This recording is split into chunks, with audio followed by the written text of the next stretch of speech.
Halo, Assalamualaikum warahmatullahi wabarakatuh. Eh, Perkenalkan, saya Bayu. Eh, Video kali ini kita akan sedikit mengulas kisah pengalaman dari sobat-sobat bediler. Nah, untuk narasumber yang kali ini video pertama. Ini video pertama di ngulik bediler.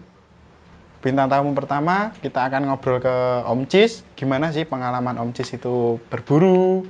Kapan beliau mulai suka berburu? Senapan apa yang beliau pakai pertama kali? Dan bagaimana beliau bisa mendapatkan atau kisah-kisahnya beliau mendapatkan senapan pertamanya? Nanti kita langsung aja tanya ke Om Cis. Gimana? Sama nanti ada bonus segmennya cerita mistis dari Om Cis. Ini di Gunung Kelut, pastinya akan gimana? Pastinya mistisnya berang. ada mistisnya. So, tonton video ini sampai selesai, jangan lupa like, komen, dan subscribe. Dan satu lagi, buat kalian kalau sedang cari atau pengen cari senapan, kalian bisa hubungi nomor CS di bawah ini nanti ada. Kalian tanya aja, silahkan. Kalau kalian ada pertanyaan soal senapan, kalian bisa tanya aja di CS juga bisa, atau tulis di kolom komentar itu juga bisa. Nanti akan kami jawab baik secara konten maupun secara langsung di kolom komentar. Jadi kalian tidak usah sungkan, tanya aja, silahkan ke CS boleh, ke kolom komentar juga boleh. Nanti akan kami jawab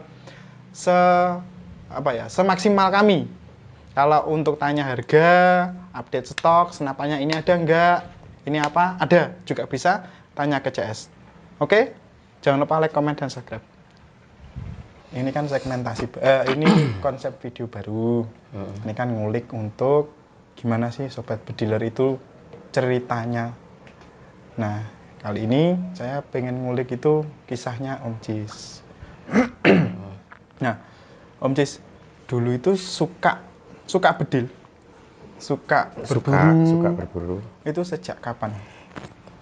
Kalau pertama kali suka berburu itu waktu saya hampir lulus SMP mau ke SMA tahun 2000. Nah, jadi masih di 99 ya. Masih di 99 tahun 1999. Itu saya SMP. Dulu kan suka ke sawah. Suka ke sawah itu kalau dulu banyak orang yang kerja itu di pematang sawah. Cuma lek ngarannya apa ya Jawa? Nunggu manuk. Nunggu manuk. Biar nih jadi pulang sekolah ke sawah, kerja ke sawah, menjaga sawah. Kalau sebelum berangkat sekolah itu juga pagi sekali jam 4:30 itu sudah ke sawah, menjaga sawah agar tidak diserang seperti hama burung pipit. Dulu itu hama burung pipit itu sangat banyak sekali. Nah, waktu di situ itu saya dulu cuma punyanya ketapel.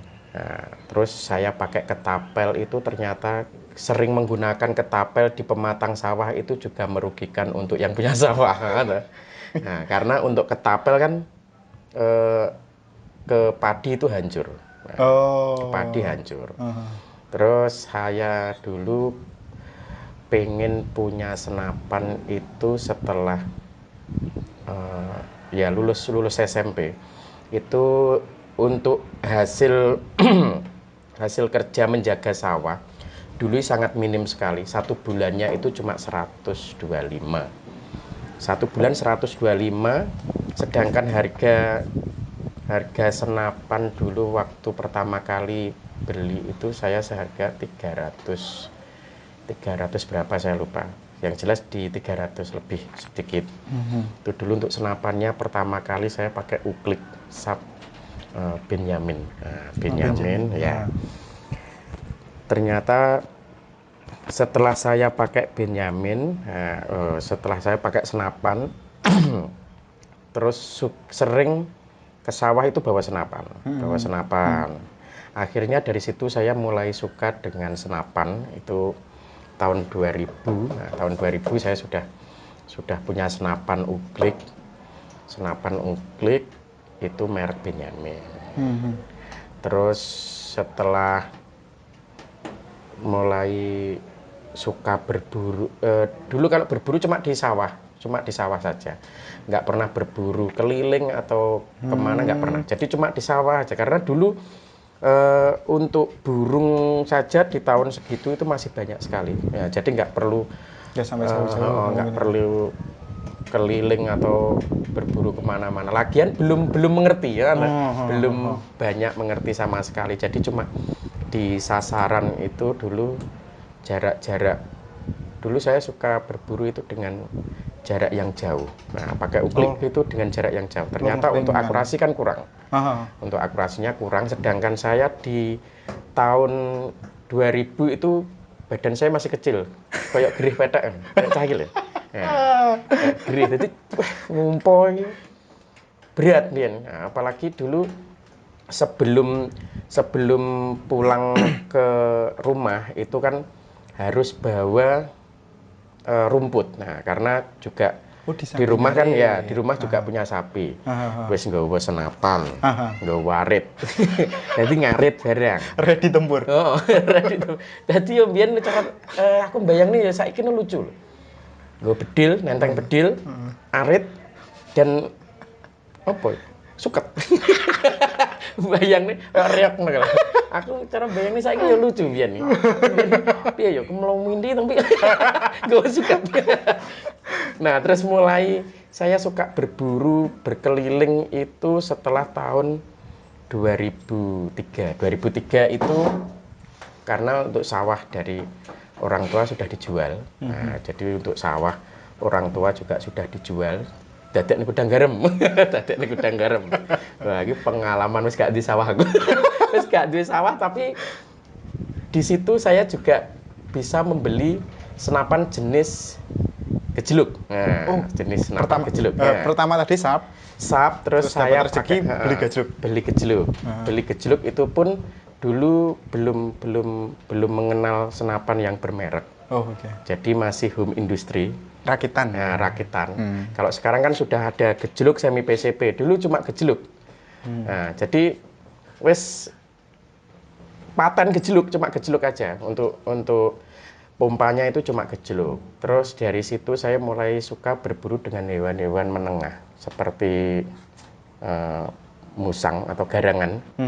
Berburu garangan itu tahun 2003 itu di desa saya itu sangat banyak sekali. Nah, jadi saya itu suka berburu dengan hewan-hewan hama ya, termasuk hama. Kalau musang itu hama. Terus berburunya itu siang. Dan alhamdulillah dulu itu, kalau sekarang kan hitam saya. Kalau dulu itu alhamdulillah saya cemeng. Jadi berarti gak tambah enak putih ya. Kami mau. Berarti panggah. Lah aku biyen sampai orang tua saya itu kan ya alhamdulillah untuk agamanya itu alhamdulillah bagus sekali. Tapi yo aku tak seretek. Jadi suka berburu dengan hewan-hewan buas. Ya sedangkan di rumah itu saya sering dimarahi karena kan selalu bawa hasil buruan. Terus hasil buruannya itu saya kasihkan ke tetangga saya, itu mau. Kalau dibawa ke rumah nggak boleh. Nah, jadi saya suka berburu tapi emang nggak pernah saya nikmati. Jadi ya rada iya ya, kelingan ya rada jane ya wis gak usah dibahas. Lebih berburu kan harusnya dimanfaatkan ya, dinikmati ya. Terus akhirnya saya malah berburu dengan cara itu yang bisa saya nikmati. Berburu dengan saya nikmati. Tapi kalau dari dulu itu kalau saya berburu dengan hewan-hewan menengah, saya dulu nggak pernah tahu cara membidik sasaran yang pas itu bagaimana. Wes pokoknya pisir kena, kudu kena kan ngono. Ternyata hewan itu kalau mati itu kalau kena itu kan nggak langsung mati kadang. Ada yang enggak, ada yang langsung. Tapi kalau sampai sekarang itu saya malah enggak suka sampai mati. Oh, tujuannya nanti biar Tujuannya saya bisa menyembelih. Ya. biar.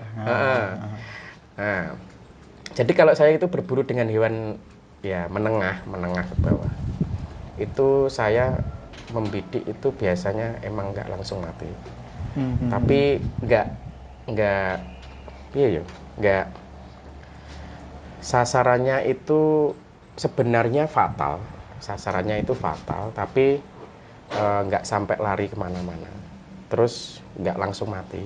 Jadi biasanya saya itu biasanya kalau emang berburu saya usahakan, nah diusahakan loh ya. Jadi saya usahakan itu nggak langsung mati. Emang kenapa nggak langsung mati? Tapi dengan sasaran yang pas. Kalau di burung itu saya suka di sebelah sini. Sayap. Sebelah sayap. Itu biasanya nggak langsung mati. Tapi kalau di tembolok sini dia langsung mati. Jadi saya kalau berburu dengan burung menengah ke bawah itu saya suka dengan sasaran yang nggak langsung mati, market bien. Tapi kalau burung pipit nggak bisa. Iya, lah dibidik sikil. Ambiar sikile tok. Dibidik dodo diserempet netok ya gak mungkin. Dididik kene ya panggah. Jadi kalau berburu dengan hewan-hewan menengah yang bisa diusahakan nggak langsung mati, tapi sebenarnya fatal, itu saya kalau bisa saya usahakan itu biasanya nggak langsung mati. Emang kenapa nggak langsung mati? Yo, lek iso kan diusahakan saya bisa menyembelih. Terus mulai dari situ suka berburu terus berburu. Nah dari situ mulai saya pengen berburu di hutan.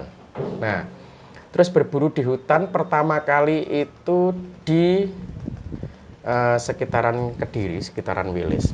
Dan saya nggak tahu sama sekali cara berburu di hutan. Ternyata berangkat orang 4 pertama dulu. Saya kira berburu di hutan itu dengan cara langsung gotong royong bareng, lumpuk kayak orang perang, kayak sak kompi perang ngono kae, pemain buruan bedil wong akeh ngono kae. Ternyata yang saya pikirkan itu salah. Sak pole. Salah kaprah. Ternyata memang ada aturannya sendiri. Ternyata setelah di tengah hutan, saya disuruh ke timur. Nah, teman saya disuruh ke barat mencari kitab suci. Bucin. Teman saya disuruh ke barat, teman saya disuruh satunya ke utara, satunya ke selatan. Nah, sing tak pikirnya mek siji. Wong kene nek endi lho aku madhepe gak ero kok kon ngetan. Aku biyen nek awake dadi ya goblok dadak ya. Ki madhepku nang ndi ki aku gak ero. Dadi awakmu ngetan ya anu. Dan saya itu cuma mengiyakan. Dan di situ ada kejadian lucu. Teman saya mulai ke sana itu saya kembali ke tempat dan duduk di situ sampai selesai. Karena saya takut. Nah, jadi pengalaman saya pertama kali berburu di hutan itu ya lucu-lucu piye. Nah, jadi teman saya sudah mulai pencar, saya kembali ke tempat. Saya agak coran wis piye ya, rada mlipir sik to. Mlipir sik lihat kondisi. Kancane wis mulai aduh, kembali ke tempat. Nah, karena yang dalam pikiran saya itu cuma satu. Digerojol. Samarku lek dikerek apa kematan apa dikerek boyo apa dikerek. Jadi pikiran itu wis gak karuan ya toh. Pertama kali dijajak berburu langsung ke hutan dan langsung disuruh pencar satu-satu. Yo goblok dadak tuh. Siji tambah siji wis gak ero, mesti 11 bener. Siji karo siji 11. Cari aman balik. Jadi teman saya sudah mulai berpencar dan agak lama. Saya kembali ke tempat. Wis saya cari aman wis ngenten karena disuruh nanti titik kumpulnya di sini. Jadi lucu mien. Nah, terus mulai dari situ saya mulai belajar mengenal alam. Terus dikasih tahu cara berburu yang baik di hutan itu ternyata kalau emang nggak tahu cara berburu di hutan, nah kira rada tak warai caranya. Saya itu kalau berburu dulu pertama kali terus setelah saya mulai berani itu di Bojonegoro dan sama orang Bojonegoro itu disuruh mundur. Kalau mau berpencar itu langkahnya harus mundur dulu. sebenarnya masuk, emang masuk. Kalau kita langsung berpencar saat itu, titik kumpul di situ, langsung saman melakukannya nang ngarep. Nanti kembalinya nggak tahu. Kembalinya nggak tahu. Ini ya rada ilmu. Untuk kalian para sobat dealer itu kalau belum pernah ke hutan, itu diusahakan kalau jalan itu mundur saja dulu. Pastikan tempat yang Anda sebagai titik kumpul nanti saman kenal. Saman kenal, ciri-cirinya dikenal dulu. Jadi mundur. Jalannya itu mundur sama mengenali tempat titik kumpul nanti. Soalnya kalau kita wis ngene wis ki pomane ngene wis ndek kene. Langsung mlaku nang ngarep. Weng. Waktu kembali nanti kita nggak tahu ini nggone mau ndi gak ngerti. Soalnya belum apa. Nah, karena belum mengerti daerah juga. Nah, jadi terus saya disuruh mundur. Mundur sampai jauh. Mungkin ya 25 langkah atau berapa yang jelas pokoknya bisa mengenali nanti kalau kembali kan jalannya gini. Nah, itu sudah bisa menyimpan, nyimpen nyimpen ya. Mengingat. Memorine gila mang aku pas mundur sing tak sawang iki. Dadi nyawang Adit ndek kene terus nyawang anu ya. Terus ndek kene aku mundur nyawang Lawang. Waktu kesini kan lho enek Lawang enek anu. Kalau kita langsung ke sana tanpa mengenal nanti yang kita lihat waktu datang, biasanya emang yo biasanya kesasar. Kesasar. Nah, apalagi di hutan itu biasanya kalau bisa berburu di hutan itu gak cuma nggawa senapan toh. Bekal juga penting. Terus pisau juga penting. Nah, pisau itu ternyata juga penting. Dulu saya itu pertama kali berburu soalnya cuma bawa senapan. Modal nekat kemelintine dhisik ternyata ndek kono ngelake bingung. Waktu pertama kali ternyata ngelake bingung. Kok ndahno lek pemekeluan Nah, ternyata berburu itu kan hobi. Hobi. Jadi yo hobimu yo wae ono tenaga aja. Bener juga sih. Bener hobimu wae ono tenaga. Dadi aja mek budal kemelinti tok. Aku hobiku bedil. Nah, karena berburu itu kan seperti apa ya? Ngepres. Gak entuk ya biasa. Bener. Entuk alhamdulillah. Ojo njaluk entuk terus, lek njaluk entuk langsung ya tuku pitik. Digawa ndek kono nggih masak. Lah, kuwi lho sing berburu sing apik Sing penting awake seger waras. Nah, iso berburu neh. Sing berburu sing penting sehat dhisik. Nah, aja sampai loro. Ya paling ya kuwi tok lek pengalamane sing ngono. Berarti tadi ngopi sih. Mas. Berarti tadi itu senapan pertamanya sampean sap dulu. Sap. Terus ke gejluk. Terus sampean mulai mengenal PCP. Nah, mulai mengenal PCP itu setelah 2 tahun. 2 tahun memiliki gejluk kan 2003 saya punya gejluk. Nah, di 2006 berarti sekitar ya pokoknya 2,5 tahun. Itu kan gejluk saya itu sudah wis fatal lah wis. Udah uzur? Ya gak uzur karena kesalahan fatal. Oh alah. Jadi itu jatuh dari cantolan. Pendengarannya apa? Cantolan lah, cantolan. Nah, itu jatuh. Ternyata itu dulu kan larasnya kan laras biasa, laras kuningan. Itu fatal. Ternyata jatuhnya fatal. Karena jatuhnya beda kalau jatuhnya gini ya. Popornya dulu. Ya, itu jatuh ternyata larasnya itu bermasalah. Jadi agak bengkok gini. Agak bengkok. Sebenarnya bengkoknya enggak ngene ora. Ya pokoknya bengkok lah bermasalah. Terus di situ saya tak servis nenek. Ya pokoknya nenek Kediri. Saya serviskan di dekat rumah saya, di dekat desa saya. Nah, di situ saya baru dikenalkan sama PCP. Nah, dikenalkan sama PCP itu ya sama, home industry dari orangnya. Itu dia terus akhirnya saya tertarik dengan PCP. Mulai tertarik dengan PCP itu karena untuk powernya lebih besar ternyata. Untuk gejluk kan kita kalau memompa dengan manual itu kan mungkin terisi di tabung itu mungkin sekitar 1.500 itu sudah berat, iya sudah berat. Nah, ternyata di PCP itu bisa menampung lebih dari 3.000 dulu, lebih dari 3.000. Lebih dari 3.000. Nah, saya pikir kalau berburu dengan cara penampungan angin yang lebih banyak kan jumlah tembakan kita lebih banyak. Jumlah tembakan kan juga lebih banyak. Di situ saya baru mengenal PCP dan mulai berburu dengan hewan-hewan yang menengah ke atas. Jadi mulai mengenal dengan hewan-hewan besar. Nah, mulai di tahun 2006.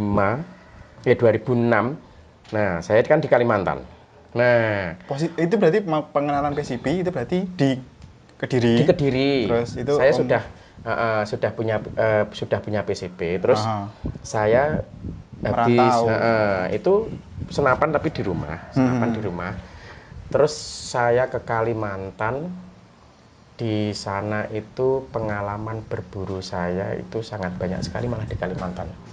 Karena untuk hewan-hewan besar, saya dulu kan di populasinya Samarinda. Masih banyak. Iya, saya di Samarinda karena saya dulu kerja kan di pabrik sosis. Jadi kalau hari Minggu itu sering diajak berburu di sana.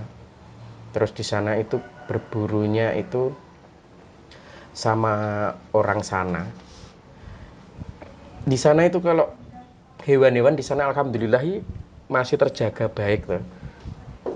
Nah, saya di sana punya temen yang punya senapan, tapi dia nggak bisa berburu. Punya senapan tapi nggak bisa berburu. Saya bisa berburu tapi nggak punya senapan.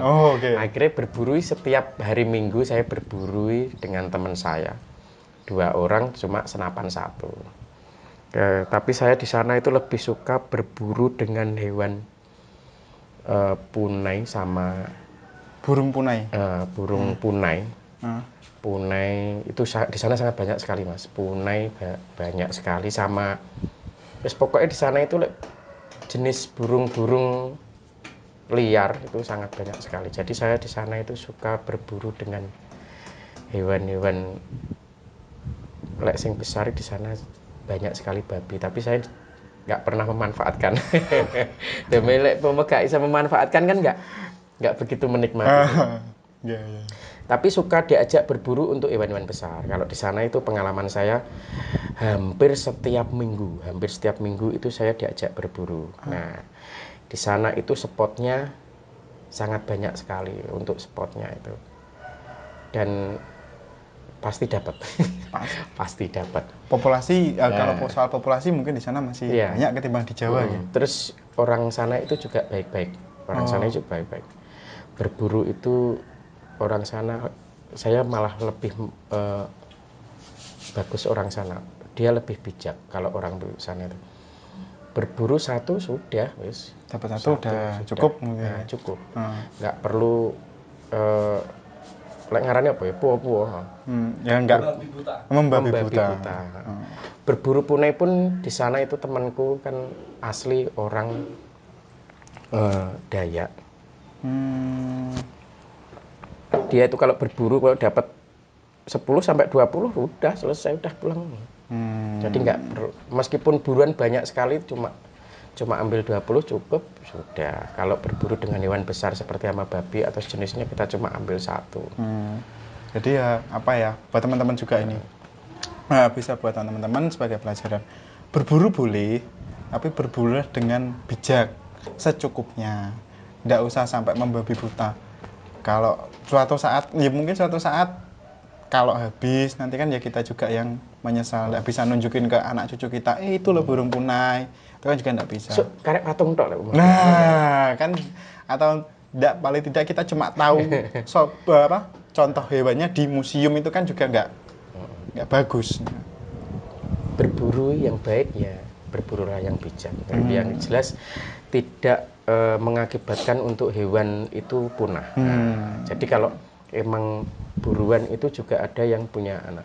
Jadi kalau emang dia, kadang kan kalau kita berburu kan ada induknya yang sama anaknya. Kalau emang itu jelas-jelas dia bersarang atau dia bawa anaknya, kalau bisa jangan ditembak, kasih. Ya nesane lah. Biasanya lek yo ben gede sih, lek ben gede wis iso mandiri wis monggo. Tapi yang jelas berburu yang bijak, wis pokoknya piye ya. Penak lah ngono. Penak bijak kok. Nrimo ngono. Ngopi sih. Iki Mas Bayu gak suka sekak ya? Iki Mas Bayu gak suka sekak. Bayu tanpa sekak. Iki mang temanya kok serius-serius toh? Temanya sing gak serius no. Sing gak serius. Ya serem. Kameranku wis ngene kabeh, kameramenku wis ngene bisa. Nah, gini Om. Tadi kan udah serius. Sekarang ini coba saya pengen mengulik dari, kan namanya orang berburu pasti menginap. Pasti. Mungkin nggak cukup 1 sampai 2 hari lah. Paling tidak ada yang 4 hari, 5 hari ya. Mungkin ada durasinya panjang-panjang. Otomatis para bedilir itu juga dituntut untuk menginap pasti.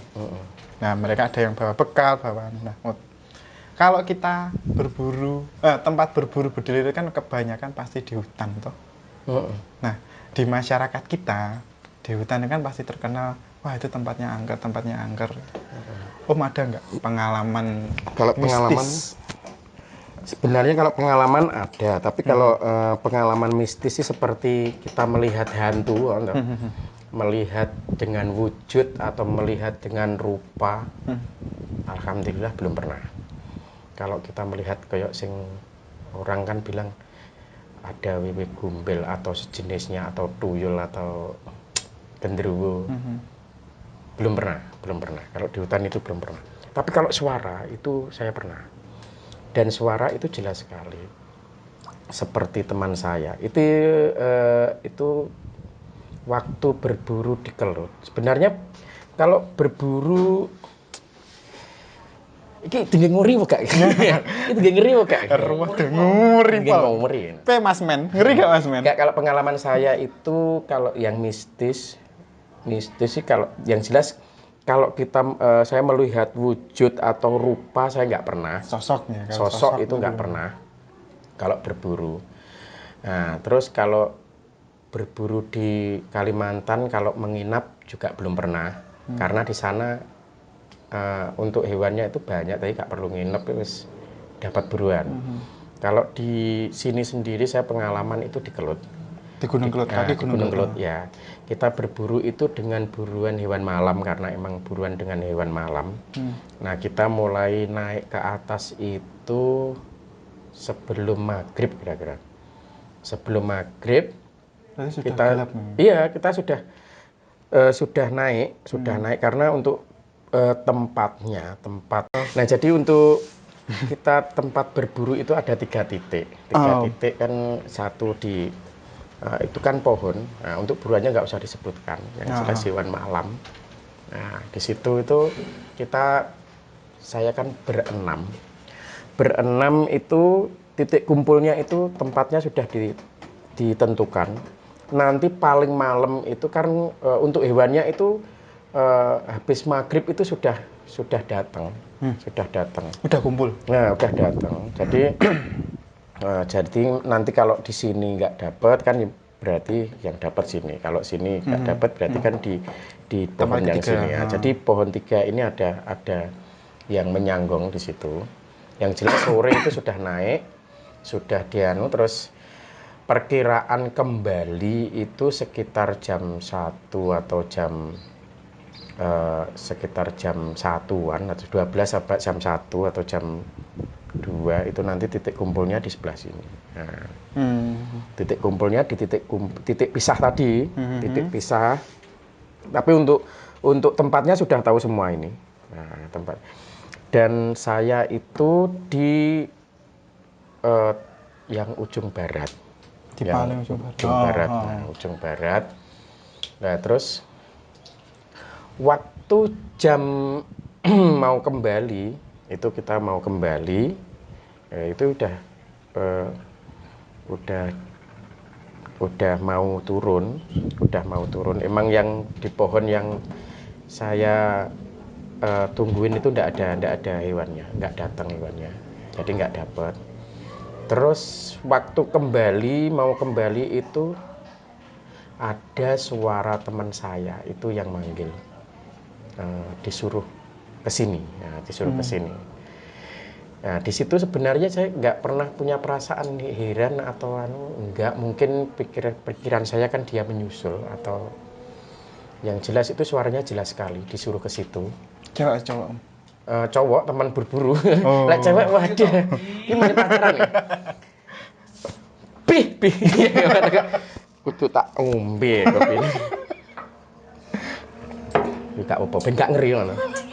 Nah, emang nggak ngeri, jadi di hati saya itu nggak berpikiran sama sekali bahwa itu bukan suara teman saya, itu enggak. Ya itu emang ya wis koncoku. Suaranya itu jelas disuruh, hei sini lo, mesti Jawa nih, hei kene lo, dek kene lo, dek kene lo. Dan itu jelas saya sama teman saya itu juga semuanya dengar bahwa itu suara teman saya. Dan saya itu enggak kembali ke tempat titik kumpul, tapi saya menjauh dari titik kumpul. Karena dengar suara teman saya tadi. Nah, wah becain di kono loh. Wah berarti saya mau nyusul paling kono gak enak. Pikir saya itu di tempat dia itu juga nggak ada hewan yang datang. Jadi berarti ada tempat lain. Saya mengikuti sama teman saya itu suara tadi. Di kono Pak. Terus denger itu sampai 3 kali. Ini lama sekali nyari temen itu. Pokoknya arahnya tadi ke situ. Denger lagi. Woi. Nah, itu jelas banget. Emang ya bener, emang saya itu jelas, tapi nggak lihat. Ya mungkin nggak lihat sosok itu enggak. Tapi suaranya itu mirip teman saya, maksudnya teman berburu. Jadi terus semakin kita nggak kembali ke tempat titik kumpul, malah menjauh ke titik kumpul. Dan terakhir itu suaranya itu jelas banget di sebelah depan kita. Kayak ada di depan. Di sebelah depan kita. Sudah dekat pikirnya teman. Oh, lu jangan suaranya banter. Suaranya. Gini loh, wis banter. Dan itu ternyata itu di depan saya itu ternyata itu jurang, perengan, lek ngarani perengan. Nah, jadi jurang. Itu jurang ke bawah itu wis peres ngene kelut ku sing sebelah sini kan jurangnya kan gini tuh. Nah, itu saya tepat di atasnya sama teman saya itu. Tepat di atasnya itu. Nah, dan itu hampir jam 2:30 kalau nggak salah. Sudah hampir jam 2:30. Terus di situ saya mulai berpikir, baru berpikir, lagi kroso. Siapa tuh? Mungkin halusinasi. Tapi kalau halusinasi, yang jelas 2 orang mendengarkan. Anggap wes, ya gitu. Jadi waktu itu saya nggak ngomong sama teman saya, langsung saya pegang tangan teman saya, saya suruh balik itu. Tetap saya pegang tangannya itu saya pegang. Emang teman saya mungkin juga sudah panik. Ternyata teman saya itu juga sudah pucat karena takut. Sudah iya.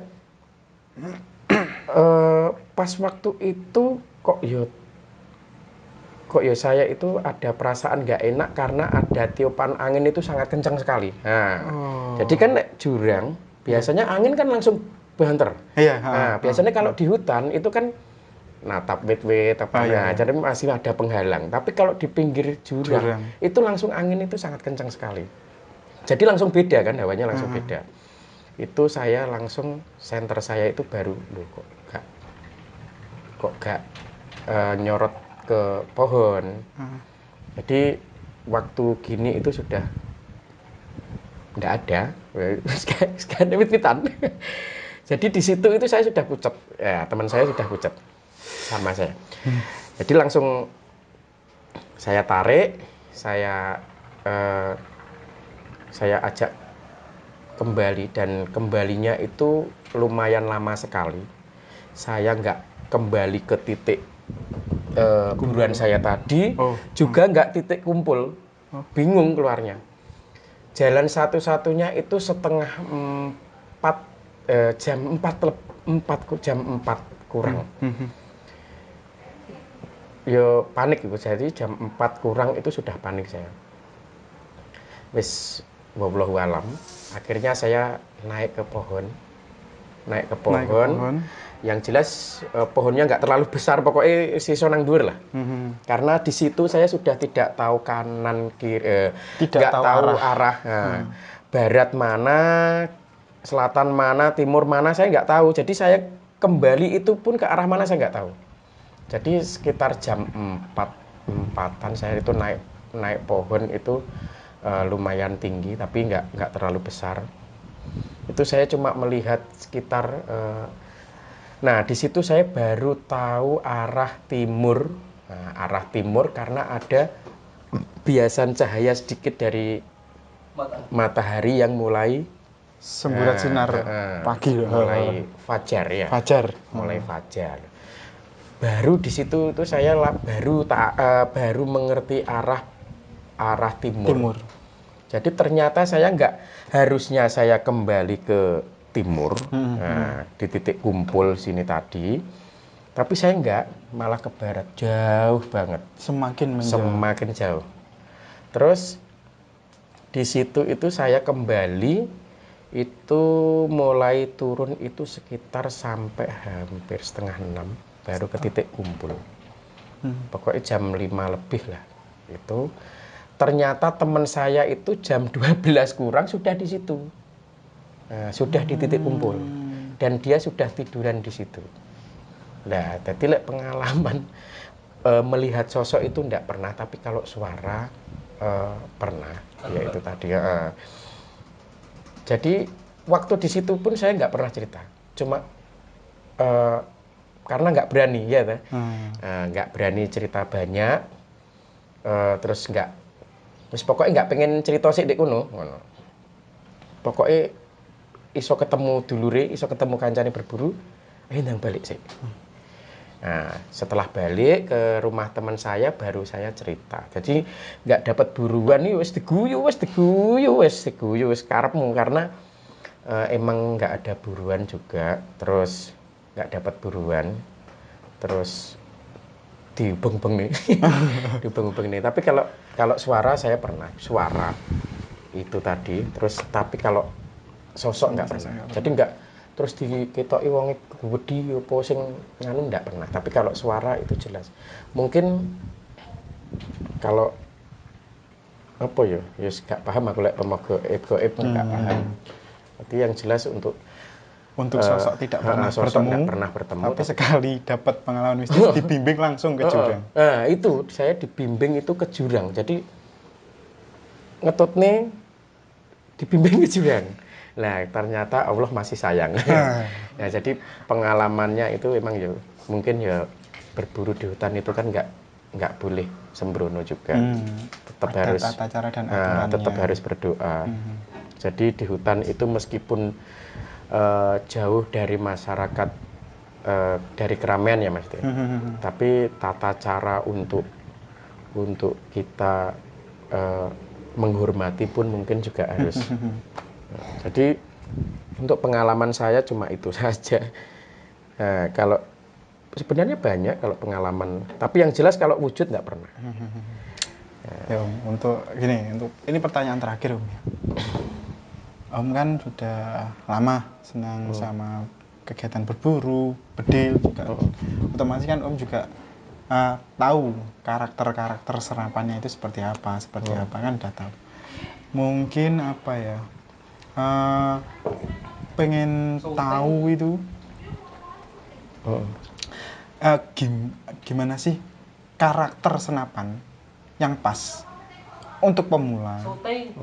Terus gimana sih karakter senapan yang pas untuk berburu. Terus dan gimana sih karakter yang pas untuk perlombaan. Itu gimana sih? Kadang kan ada teman-teman ini yang wah ini senapan ini udah tak pakai lama, ternyata itu speknya untuk spek berburu dipakai untuk lomba. Begitupun sebaliknya ada kan? Ada. Nah itu gimana menurut Om? Yang pertama mau karakter untuk pemula itu gimana? Kalau karakter untuk pemula saya dulu itu kalau bisa itu pemula itu dengan power juga yang jangan besar, jangan yang rendah-rendah saja seperti uklik, nah atau sub. Karena untuk pemula itu kita cukup mengenal senapan dulu. Terus cara kerja senapan, terus cara membidik yang benar, cara memegang senapan pun juga untuk pemula itu kalau berburu biasanya melaku itu sudah tangan mesti dolanan trigger. Di trigger. Pemula itu ya kebanyakan ya mesti kebanyakan. Dia itu sering mainan trigger. Sering di jari telunjuknya itu sering mainan trigger. Jadi kalau bisa itu pemula itu kalau berburu sebaiknya dengan power yang kecil dulu, power yang tidak terlalu besar, karena sangat bahaya sekali apabila itu sudah diisi terus gimana ini sini gak ya mesti dia penasaran. Tapi kalau sudah mungkin sudah biasa dengan senapannya ya, mungkin sudah mengenal senapan atau dia sudah mengerti senapan, dia nggak akan mainan jari telunjuk itu trigger. Jarang sekali dia mainan jari. Jadi driji gitu dolanan nek trigger juara kalau nggak ada buruan. Terus kalau orang yang sudah profesional mungkin itu dia langsung di cancel. Dan dia mesti sudah tahu itu cara dia mengingat itu sudah ada mimisnya atau belum itu dia sudah bisa mengingat. Jadi ada mungkin ada metode tersendiri. Kalau saya itu biasanya begini. Kalau yang pakai grendel ya, tak ambil satu ya. Kalau saya untuk mengingat ini sudah saya isi, ya toh? Ya. Saya cancel. Sudah. Ini tidak saya masukkan ke sini. Oh, berarti tidak sampai di posisikan awal. Tidak saya masukkan ke sini. Cukup saya cancel saja. Nah, kalau ini kalau saya ya, kalau saya ini nggak saya kunci, nggak saya kunci begini. Jadi saya untuk mengingat itu mudah sekali. Kalau ini sudah grendel 1, ya toh. Nah, ini sudah picu kan sudah tegang, picu kan sudah keras. Nah, ini kalau begini, saya mesti dolanan niki. Kalau pemula. Nah, kalau ini sudah diisi apa belum, biasanya pemula langsung ditembak di sini, langsung ditekan saja. Tanpa mereka tahu dalamnya ada mimis. Biasanya pun juga begitu. Kalau dia di sini ada mimisnya atau tidak itu, dia pokoknya pijet ngono lek omah nek mimise ya ben bledos, nek anune ya ben enek. Nah, kalau saya itu biasanya begini. Kalau ini memang sudah saya isi, tapi nggak jadi menembak, ya, nggak jadi menembak, atau sasaran sudah hilang, buruan sudah hilang. Ini saya cancel. Sudah nggak saya kunci, wes, jadi nggak saya kunci. Ini nggak saya kunci. Ini untuk saya mengingat loh. Kalau saya mengingat. Tapi kalau begini, ini belum saya isi. Oke. Belum saya isi. Kalau posisi dikunci belum diisi. Jadi kalau ini begini, berarti ini belum saya isi. Nah, ini kalau saya kunci begini belum saya isi. Tapi kalau sudah begini, nah, ini nggak ngunci ke sini. Nah, berarti ini sudah saya tinggal narik. Nah, begitu loh. Jadi saya tinggal narik untuk grendelnya, tinggal narik grendelnya. Terus untuk pemula itu biasanya cara membawanya pun juga. Cara membawa si senapan itu sendiri. Cara membawa senapan itu biasanya dia dengan posisi siap menyerang. Oh, senapan larasnya siap lurus. Menembak. Nah, biasanya, tapi kalau bisa itu dihindari. Nah, ini cara aku dolanan ini. Ya. Hindari mainan trigger itu dengan cara begini. Senapan posisi lurus. Nah, biasanya mesti ini. Ya, cara melihat itu begini. Ya, trigger langsung dipencet. Nah, sedangkan kalau orang sudah mungkin dia sudah mengenal dengan senapannya, itu dia tidak akan kalau ini sudah tegang, dia tetap akan kunci dulu, dinetralkan baru wes. Cara pegangnya pun juga ke bawah sekalian. Kalau ke atas sekalian. Kalau ini pakai sandang, tali sandang, biasanya kalau ke atas ya ke atas sekalian begini. Nah, ini pakai tali sandang ke atas, kalau ke bawah sekalian. Nah, ke bawah sekalian. Jadi cara membawa pun kelihatan kok. Biasanya kalau dia pakai tali sandang, itu dia nggak dilepas, tangan itu nggak dilepas, tetap begini. Dia berharap itu ada buruan yang bisa dia tembak mungkin ya. Tapi kalau sudah profesional itu gak biayaan kok. Yang jelas gak biaya. Kalau di posisi siap tembak di TNI sama Polri kan kalau nggak salah itu gini. Ini sekalian tanya juga ya sampean. Lek TNI aku gak paham loh. Gini, posisi tangannya untuk di trigger itu kalau nggak salah ya. Itu kebanyakan foto-foto itu gini. Iya. Pasti di luar dan di atasnya sini biasanya. Di atasnya sini biasanya. Dia tidak bukan siap di trigger. Bukan di trigger, benar. Bukan masuk gitu. Bukan masuk. Jadi meskipun itu sudah siap serbu ya, meskipun sudah siap serbu itu mungkin siap tembak lah, Pak, kemana siap serbu. Lah aku siap ngopi. Kopi ini sih Om. Nah, kalau sudah orang berburu itu meskipun TNI pun mungkin TNI ya, mungkin ya. Jadi aku kan ya belum paham sama sekali. Yang jelas kalau TNI itu lebih terlatih. Dia lebih paham untuk senapan, untuk safety-nya, untuk cara menangani senapan, terus untuk menembak gak usah dipertanyakan. Yang jelas mereka itu sudah profesional semua karena mereka sudah dididik. Nah, kayak IDW kan manual. Apa lek ngaran? Otodidak. Otodidak, dengarkanlah. Nah, kalau berburu itu kalau TNI cara memegang senapan wis gak perlu diragukan lagi karena mereka sudah terlatih. Tapi kalau kalian yang masih pemula, kalau bisa hindari jari telunjuk Anda itu masuk di trigger. Jadi kalau kalian pegang meskipun sudah ada buruan, jangan sekali-sekali sudah di trigger. Nah, bahkan yang profesional saja, kadang ternyata ada trigger yang senggol bacok. Sensitivitasnya si trigger. Sensitif.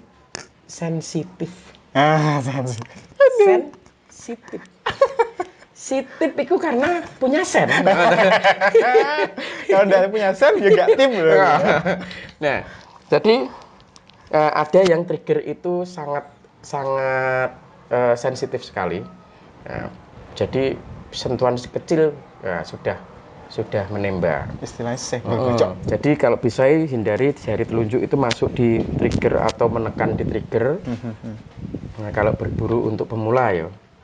Terus cara membawa senapan, lek pemain tali sandange rek. Nah, lek pemain tali sandange umpamane ya. Lek pomoh iki posisi ke bawah. Ya, ke bawah sekalian ke bawah. Gini ya, Teh. Oke. Nah, posisi laras otomatis kan kita nggak dolanan trigger. Ya Om. Nah, ke atas pun juga begitu. Kalau ke atas begini ya, Teh. Ke atas. Atau piye lek pomoh nggawane nek mburi ngene ya. Biasanya nek sing piye to? Yes, pokoknya ngene lah. Mane kok angel ngono. Ya, boleh kayak nek tali sandangnya bingung prakteknya. Nah, kalau begini. Ini pun biasanya ngene loh. Nah, ini loh aku lek tali sandangnya. Kalau di atas, kalau di atas. Biasanya begini. Jadi ngelak pemain nek buruan kan ini. Nah, biasanya begini. Iya. Nah, jadi posisinya begini. Kalau emang ini nggak ada tali sandangnya, cara bawahnya pun pengen gak dolanan trigger. Nah,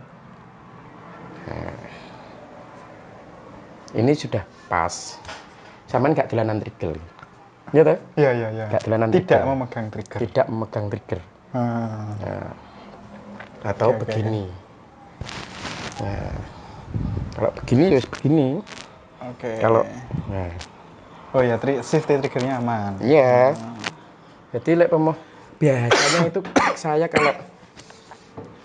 kalau saya itu ketemu dengan teman saya yang baru ikut berburu. Yo begitu. Jadi teringat saya dulu juga. Tapi kalau saya dulu kan di sawah saya sendiri sama di sawah yang emang saya bekerja di situ untuk menulis. Itu saya dulu budal wis ngene kemelindi ngono to. Biyen budal wis kemelindi. Ternyata cara membidik pun juga nggak boleh kita membidik sasaran itu dengan lurus karena sangat bahaya sekali karena untuk jarak jangkau senapan itu kita nggak tahu. Terus kalau nggak kena buruan kita, apakah peluru itu mimisnya itu kemana? Kita harus tahu. Jadi ojo syukur sumbuk sawang iki bidikanmu tok. Iki buruanmu burine ya di sawang. Iya. Lek pemasaman fokus nek iki tok. Yakin sampean bisa kena apa enggak? Yakin kena apa enggak? Lek gak yakin pun dipastikan untuk larinya mimis ke belakang atau ke depannya sana itu tidak sampai melukai orang yang beraktivitas di sekitarnya. Jadi yo aja syukur sembok sawang mek buruan tok. Kowe lek nek manuk doro nek mangkring nek pemean wi yo. Sikat ae. Nah, ini enggak boleh. Terus apa, Mang? Terus kalau untuk perlombaan? Kalau untuk perlombaan itu yang jelas kan untuk kalibernya sama. Biasanya rata-rata itu kalibernya berapa, Om? Kalau kaliber ada spesifikasinya sendiri atau kaliber 177 biasanya kalau yang 4,5 ya? 4,5. Biasanya kalau perlombaan itu ada tergantung kategori juga. Soalnya kini Yogong tahu berburu ikut lomba. Kalau melihat lomba sering. Kalau ikut saya cek ngewel. Tapi kalau saya berburu di hutan saya malah suka. Saya mending berburu di hutan dengan buruan daripada dilihat orang. Tapi nggak kena malu. Izinnya. Nah, jadi saya nggak bisa menjelaskan terlalu banyak tentang perlombaan. Nah, kalau yang jelas itu kalau saya melihat itu dengan kaliber itu sama di kalau 177. Nah, terus gaya atau pose menembak itu dengan tiarap, duduk dan berdiri. Kalau bisa itu saya juga pernah belajar cara menembak, cara berburu dengan duduk. Nah, itu dengan teman saya yang TNI emang. Itu cara berburu menembak dengan cara berdiri atau duduk ataupun tiarap. Nah, saya sudah pernah coba belajar Jadi berlatih. berbagi pengalaman lah, berbagi pengalaman saat lomba. Nah, itu untuk senapan itu kalau bisa itu beratnya, di berat. Kalau bisa untuk lomba, jangan sampai bawa senapan itu yang terlalu berat. Soalnya posenya katanya tadi ada tiga pose. Kalau posisinya berdiri dulu, baru duduk, baru tiarap, mungkin enak. Yang terakhir soalnya dia kan tidak bawa karena beban. untuk lomba itu kita ada tahapannya. Dari tiarap dulu, baru duduk, baru berdiri, ya kan? Waktu berdiri ini pemahabat ngowel. Jadi harus ngowel. Nah, untuk menembak pun sebenarnya sama, untuk membidik sasaran pun sebenarnya sama. Tata caranya sama. Kalau bisa tidak sampai lebih dari 10 detik. Untuk membidik tidak boleh sampai 10 detik. Untuk bidikan itu kalau bisa dengan cara berdiri loh. Beda kalau saman selendek nih, plek atau ada penyangganya.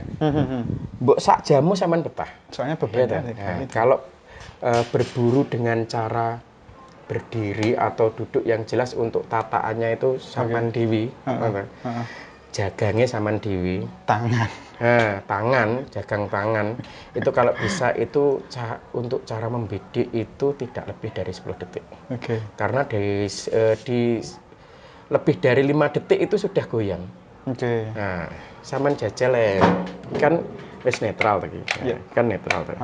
Berarti ini gak bedil. Jadi untuk cara membidik 1, 2, 3, 4, 5, 6, 7, 8, 9, 10. Nah, ini wis mulai wis gerak. Iya kan? Lebih dari 5 detik itu sudah tangan tremor. Jadi makanya kalau berburu dengan cara berdiri biasanya kan dilihat dulu untuk buruannya. Biasanya kan makanya buru itu kan nggak oleh gerusa-gerusu. Hewan pun juga kalau bisa dibuat tenang bahwa bahwa kita bukan ancaman. Iya toh? Diprank. Kita ngomongin kadung tenang, santai seperti di pantai. Jadi ternyata kita bukan ancaman. Kita kan nyantai, bukan ancaman. Jadi kita sudah melihat buruan dulu. Nah, kalau kita tidak pakai teleskop, biasanya waktu membidik itu kita sudah siap. Siap 1, 2, 3 dikunci sampai 10 detik. Kalau bisa jangan sampai lebih dari 10 detik. 10 detik wis goyang. Nah, lek pemasaman kewan biayaan sampean wis ngomong nih. Aduh. Oh, kayak wah, ngudek seneng ngudek seneng. Kalau untuk berburu tuh? Kalau berburu sing piye ya? Kalau untuk berburu itu karakter senapan yang bagus, itu sing gimana toh? Kalau karakter senapan yang bagus itu kalau berburu sebenarnya kalau saya itu suka dengan semua senapan yang jelas power di 1000 itu sudah bisa berburu di menengah ke bawah atau menengah ke atas sudah bisa. Nah, itu tadi cerita dari Om Cis, suka dukanya beliau saat berburu, pengalaman beliau saat berburu, dan ada kisah mistisnya. Beliau dibimbing oleh suara sampai ke tepi jurang. Bayangkan, dibimbing suara, ternyata di depannya itu ada jurang. Ya, tahu. Nah, terus gini buat teman-teman. Kalau kalian sedang cari senapan atau kalian sedang ada problem soal senapan, silahkan kalian tulis aja di kolom komentar, atau kalian cuma tanya-tanya senapan itu bisa hubungi CS kami, nomornya nanti di bawah sini ada. Silahkan hubungi aja, nggak apa-apa. Tanya senapan ini harganya berapa, terus ini speknya apa, nggak apa-apa. Silahkan tanya aja ke CS kami di bawah ini, insya Allah nanti akan kami jawab.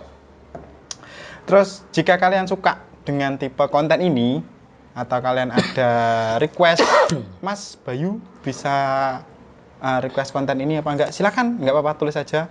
Kalau kalian suka, klik tombol like-nya.